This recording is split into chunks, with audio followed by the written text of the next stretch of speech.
Dua kandidat Presiden Amerika Serikat Donald Trump dan Kamala Harris berdebat sengit mendekati akhir masa kampanye Rabu 11 September 2024. Apa saja isi perdebatan di antara Trump dan Harris? Lantas bagaimana debat ini disebut bisa menjadi kunci kemenangan bagi keduanya? Satu isu panas yang dibahas di debat Trump-Harris yaitu soal Palestina. Dalam debat, kedua capres AS itu tidak menunjukkan komitmen jelas soal Palestina. Mereka bahkan kembali menegaskan dukungan kepada Israel. Kedua kandidat juga berselisih pendapat mengenai isu-isu imigrasi, kebijakan luar negeri, dan layanan kesehatan. Namun debat tersebut tidak secara rinci membahas kebijakan-kebijakan yang akan mereka jalankan. Adapun Harris menyerang Trump dengan isu aborsi, kondisi fisik, hingga kasus-kasus yang membeli Trump.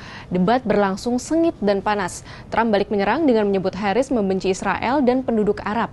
Tak mau kalah, Harris kembali berbalik menyerang dengan menyebut Trump mengagumi para diktator dan ingin menjadi diktator. Namun ada hal yang menarik sebelum debat ini digelar, yaitu Harris mengurung diri selama 5 hari di Hotel Omni William Penn di Pittsburgh bersama timnya untuk berlatih debat yang sangat terkoreografi.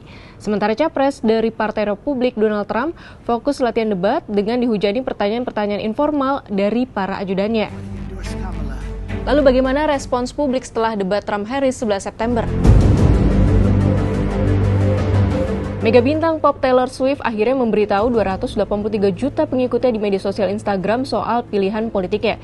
Dia akan mendukung Harris dan calon wapres Tim Walz dalam pemilihan presiden 5 November 2024. Jajak pendapat nasional oleh The New York Times dan Siena College menyebut Trump dengan posisi 48%, unggul tipis atas Harris 47%. Meski begitu, hasil tersebut masih dalam batas margin kesalahan 3%. Sementara itu, menurut survei CNN, pemilih yang menonton debat secara umum setuju Harris unggul atas Trump. Pasalnya ketika debat, Trump kerap tersulut dengan isu-isu yang dipancing Harris. Suara pemilih yang menonton debat sebesar 63% menilai Harris menunjukkan penampilan lebih baik ketimbang Trump 37%. Melihat angka-angka ini, pemilu Amerika Serikat diprediksi bakal sengit dan akan mengandalkan swing voters atau suara mengambang pemilih yang belum menentukan pilihan. Menurut majalah The Economist 7 September 2024, debat presiden sebenarnya berguna bagi pemilih yang mengambang atau belum menentukan pilihan. Itu pun jika mereka menonton debat. Penelitian menunjukkan para pemilih memperoleh manfaat paling banyak dari debat ketika mereka kurang mengenal para kandidat. Adapun berdasarkan laporan Measuring the Swing Evaluation the Key Voters of 2024 menyebut jika swing voters sebanyak 38% memilih Trump pada 2020.